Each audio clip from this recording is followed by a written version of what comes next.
विद्यार्थियों, तुम्हारे जीवन में भगवान की इतनी शक्तियाँ हैं कि जिनका हम बयान नहीं कर सकते। सत्संग से उनको जगाने की युक्ति सीख लो, फिर तुम्हारा तो भला हो जाएगा, तुम्हारे माँ बाप का भी भगवान मंगल कर देंगे और तुम्हारी जिससे दोस्ती होगी ना, उसका भी भला होने लगेगा।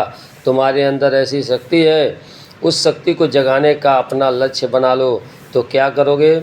एक तो परीक्षा में अच्छे अंकों के पास होने का लक्ष्य, दूसरा माता पिता के हितकारी बात को मानकर उनको प्रसन्न करने का लक्ष्य, तीसरा शरीर मजबूत स्वस्थ रखने का लक्ष्य, चौथा जो विश्वनियंता सारी सृष्टियाँ चलाता है उस आत्मा परमात्मा में बहुत शक्तियाँ हैं।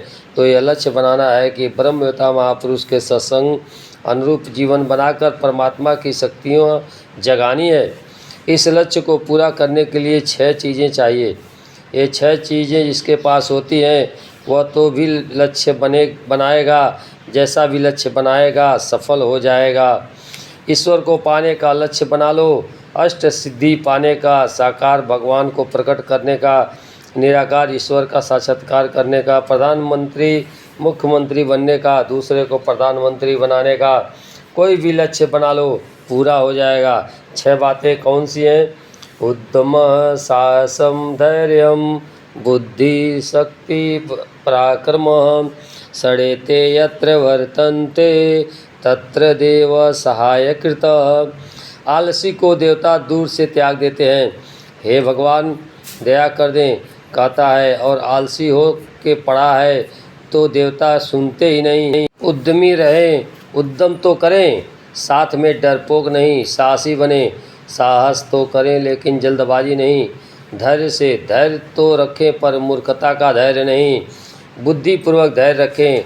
उद्यम साहसम धैर्य बुद्धि ये सब हैं, किंतु शक्तिहीन है तो भी लक्ष्य की प्राप्ति नहीं होगी।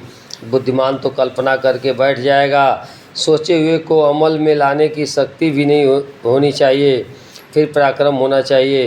ये 6 सद्गुण जिसके जीवन में है वे ऐसे सफल हो जाते हैं कि इतना इतिहास उनका यशोगान करता है। चाहे मगध नरेश कुमार गुप्त का 14 साल का लड़का स्कंदगुप्त हो, जिसने अपनी दृढ़ संकल्प शक्ति के प्रभाव से हुड़ प्रदेश के दुश्मनों के छक्के छुड़ा दिए थे, चाहे भारत माता के वीर सपूत छत्रपति शिवाजी हों, जिन्होंने मात्र 16 वर्ष की उम्र में तोरण किले पर विजय प्राप्त पताका फहराई थी। बस ये 6 चीज़ें जिसके पास हैं उन बच्चे बच्चियों का तो भला होगा, साथ ही वे बच्चे बच्चियां जिस घर में रहेंगे, जिस माहौल में रहेंगे, वहाँ के लोग भी अपने को धनभागी मानेंगे। बापूजी के सत्संग से ऋषि प्रसाद पत्रिका 1 मार्च 2025।